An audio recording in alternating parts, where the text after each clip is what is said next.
care of your instrument is incredibly important. You can't really play it if there's something wrong with it, so it's important to know what to look for and what to do.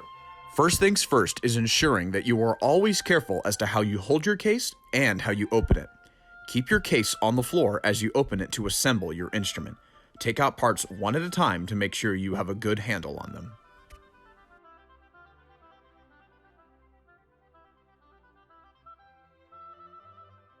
Take parts out one at a time so that you grab first bottom joint, then the bell. Assemble these two and then add the top joint. When putting your instrument together, do not tightly grab the keys to try and twist the corks together. Carefully grab the areas that don't have a lot of keys and work the instrument together that way, slowly and methodically.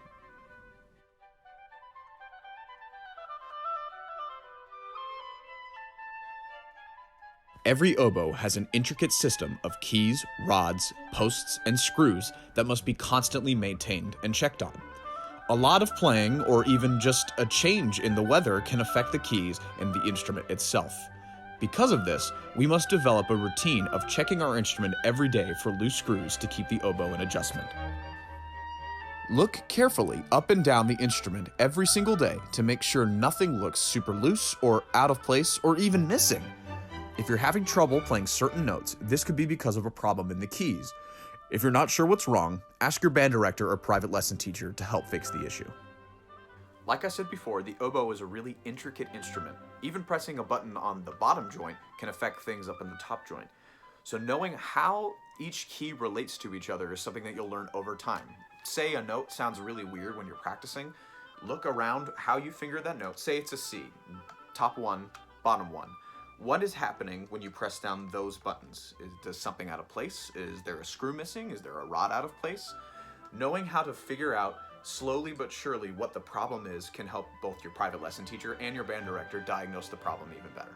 Another hugely important thing you need to do is swab your instrument. You should have all received something that looks like this. This is a swab. A swab is what gets out the excess moisture in our oboe. You should swab your instrument every time after you play.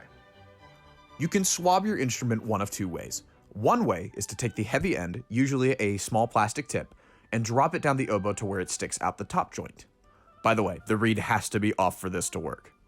The other way is to simply drop it on the other end, but it tends to be easier to do it from the bottom. It's literally a bigger opening. Swab your instrument at least twice after playing. Every time you play.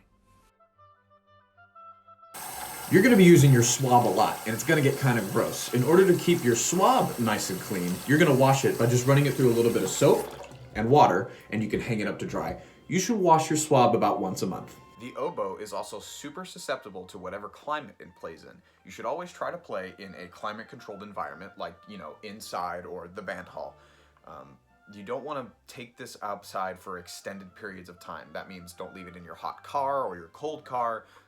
The hotness, extreme hotness or extreme coldness can really affect how the oboe behaves, especially wooden ones. Plastic ones are a little easier to manage, but you should build these good habits of taking care of your instrument if you get a wooden one, or if you already have one.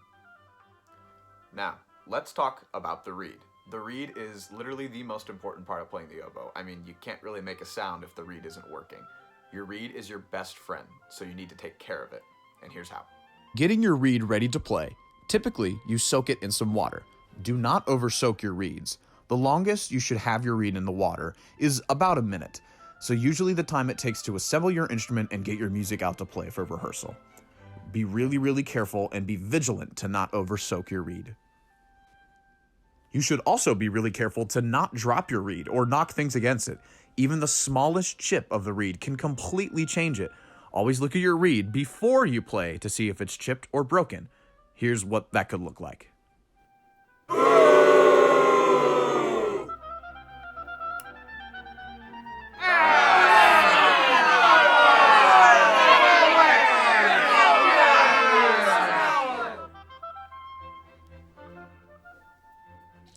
Oh, brother, this guy stinks!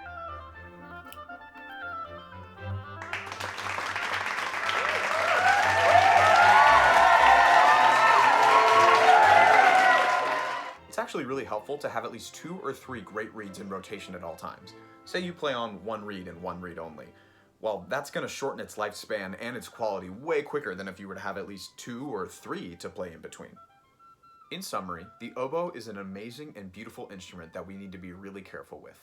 The more gentle we are and the more meaningful we are in how we care with our instrument, the less problems we're going to have over time. Now, I know it was a lot of information today, but you guys are going to absolutely rock it. I'm really looking forward to see you guys starting on your oboe. Hope to see you soon. Bye.